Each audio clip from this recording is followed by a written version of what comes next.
Witamy w kolejnym odcinku rozmów o patronce UMCS. Tym razem niesamowite wydarzenie, niesamowici goście, czyli wnuki Marii Curie-Skłodowskiej. Jest z nami profesor Hélène Langevin-Joliot oraz profesor Pierre Joliot-Curie, a także dr Agata Kozielska, która będzie odpowiadała za problemy tłumaczeniowe, o ile takie wystąpią z mojej strony. Także witamy bardzo serdecznie. Bienvenue. Moje pierwsze pytanie. Chciałem się dowiedzieć, czy macie Państwo jakieś wspomnienie bądź anegdotę rodzinną związaną z naszą patronką? Bon, alors la première question concerne toujours notre patronne. Est-ce que vous avez peut-être une anecdote, un souvenir qui est lié justement à notre patronne? Je voudrais pouvoir apporter un souvenir de ma grand-mère telle qu'elle était quand j'avais moins de 7 ans. Peut-être le souvenir de l'avoir arrivée dans le jardin du Luxembourg pour venir voir sa petite fille en interrompant son travail à l'Institut du Radium. Mais c'est très bref dans le souvenir d'enfance. Szczerze mówiąc, byłam bardzo mała, miałam mniej niż 7 lat, czyli trudno jest być może przytoczyć mi prawdziwe wspomnienie. Być może pamiętam Marię Curie-Skłodowską, która wychodziła ze swojego laboratorium, przychodziła do Ogrodu Luksemburskiego, ponieważ to było blisko, żeby zobaczyć właśnie się z wnuczką, ale w zasadzie to tyle. Byłam bardzo mała. Monsieur? Je n'ai personnellement aucun souvenir de Marie Curie puisque j'avais 2 ans quand Marie Skłodowska-Curie est morte. Mais j'ai une certaine image, évidemment, à travers mes parents et surtout ma mère.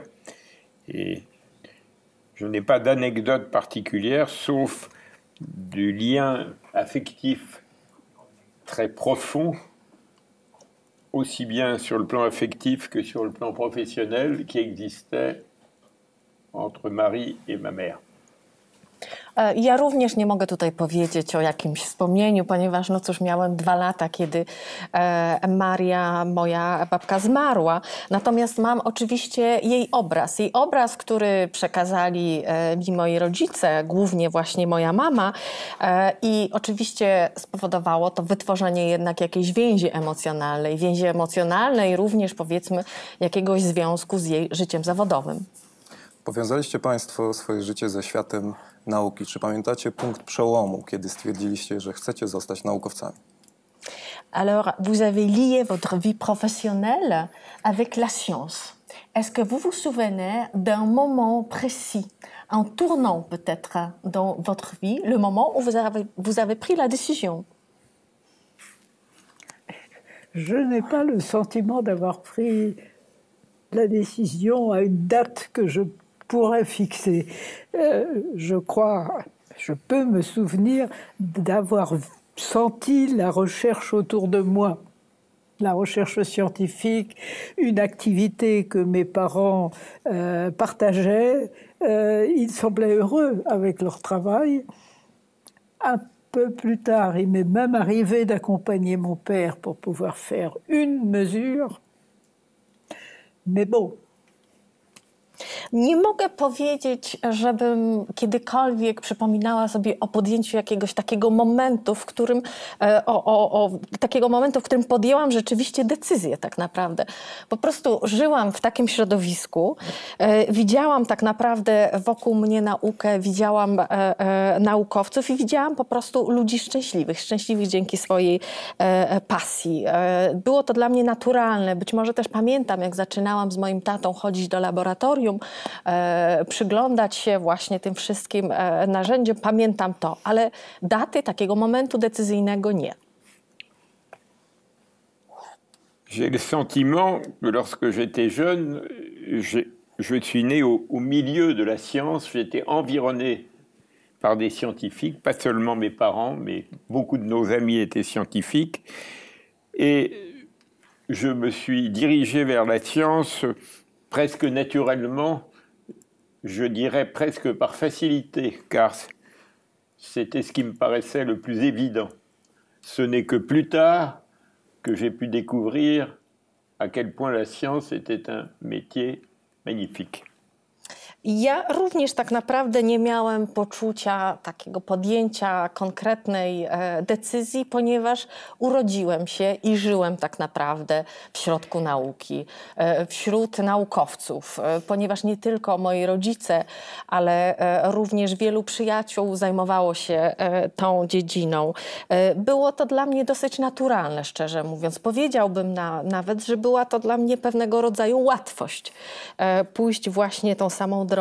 I tak naprawdę to dopiero później zorientowałem się, jaka to jest piękna dziedzina, jaki to jest piękny zawód być naukowcem. Pani profesor skupiła się na fizyce jądrowej, pan profesor na biochemii. Czy mieliście kiedyś ochotę zmienić to zainteresowanie na jakąś inną dziedzinę nauki? Alors, vous vous êtes consacré, peut-être intéressé par la physique nucléaire, vous par biochimie. Est-ce que vous avez peut-être eu cette idée de vous occuper d'un autre domaine? Oui, je me suis intéressée à la physique nucléaire, qui, à l'époque où j'ai eu vraiment à choisir, d'une certaine manière, était une science dont on parlait beaucoup, quand même, et qui était l'héritière, d'une certaine façon, de la radioactivité, et donc, d'une certaine façon, de Marie Curie. C'est vrai, Marie Curie, Sklodowska. Beaucoup de choses bougeaient, et bon, je suis partie dans cette direction où on cherchait, il y en avait besoin de beaucoup de monde. Tak, rzeczywiście. Ja akurat zajęłam się tą dziedziną i co tutaj mogę powiedzieć? Tak naprawdę znowu było to dla mnie dosyć naturalne. Też trzeba powiedzieć, że w tamtym okresie właśnie ta dziedzina przeżywała taki moment bardzo istotny. Rozwój i w pewien sposób oczywiście to też było dziedzictwo badań moich dziadków, państwa Curie, promieniotwórczości. Było wtedy w tej dziedzinie bardzo dużo ruchu, bardzo dużo się działo i co można powiedzieć, byłam tym zainteresowana. Poszłam tam, gdzie właśnie potrzebowano zainteresowania i badań. En ce qui me concerne, je me suis rapidement intéressé à la biologie et plus exactement à la biologie physique, c'est-à-dire au mélange entre la biologie et la physique. Et là, peut-être que à la fois mon père et mon grand-père, qui avaient un goût également pour développer des instruments, ont eu une grande influence sur moi, car toute ma vie scientifique, j'ai à la fois fait de la recherche fondamentale et développé de nouveaux instruments. Jeżeli chodzi o mnie, ja dosyć szybko zainteresowałam się właśnie tą dziedziną i powiedziałbym, że to, co mnie interesuje, to pewnego rodzaju mieszanka, pogranicze biologii i fizyki. Ponadto, tak jak mój ojciec i dziadek, którzy byli bardzo zainteresowani i zaangażowani również w tworzenie, w konstruowanie nowych narzędzi laboratoryjnych, ja również poszedłem tą drogą i rzeczywiście interesują mnie przez cały czas badania z tego obszaru, ale właśnie również konstruowanie nowych narzędzi, które mogą pomóc w doświadczeniach. A jaki wynalazek lub odkrycie naukowe uważacie za najważniejsze w historii, ale wyłączając odkrycia bądź wynalazki dokonane przez członków waszych rodzin? Bon, alors, quelle invention ou découverte vous paraît la plus intéressante, la plus, je dirais, importante, mais hormis les découvertes faites par justement les membres de votre famille? Je crois que c'est un palmarès que je n'ai pas très envie de faire et je ne suis pas sûre que faire un palmarès de une découverte parmi beaucoup d'autres soit très significatif par rapport à l'avancement de la science. Si on regarde les journaux, le prix Nobel de l'année dernière ou de l'année d'avant, bon, on peut peut-être répondre, mais en se projetant un peu sur un temps plus long, ce qui est, je crois, la chose importante, eh bien, il y a une marche avec tout d'un coup un grand progrès ici, et puis des petites marches, et après grand progrès dans un domaine très différent qu'on n'attendait pas du tout. Ach, no muszę powiedzieć, że no musiałabym tutaj przygotować cały palmares, czyli krótko mówiąc całą taką listę najbardziej istotnych odkryć. Natomiast nie wydaje mi się, żeby to było zasadne. Dlatego, że tak naprawdę nie wiem, czy warto mówić o tym, że jedno odkrycie jest bardziej znaczące, istotne niż jakieś inne. Oczywiście każde odkrycie tak naprawdę doprowadza do postępu w nauce. Nie wiem, no możemy przyglądać się na przykład laureatom Nagrody Nobla i oczywiście tak to się z reguły dzieje, że jest postęp w takiej czy w innej dziedzinie, potem natomiast to się lekko wycofuje. Także należy patrzeć na to być może z takiej dłuższej perspektywy i zobaczyć, że różna jest waga tych odkryć. Ce que j'ai appris de mes parents, le plus important, qui est un peu contradictoire avec votre question, c'est que la science était faite d'une infinité de découvertes, de petites découvertes, de découvertes de moyenne importance, de grandes découvertes. Un jeune chercheur qui cherche à faire une grande découverte, il est à peu près certain de l'échec. Et c'est justement ce que, dans ma famille, on a essayé de m'apprendre. Essayer de trouver quelque chose de nouveau, mais pas forcément une grande découverte.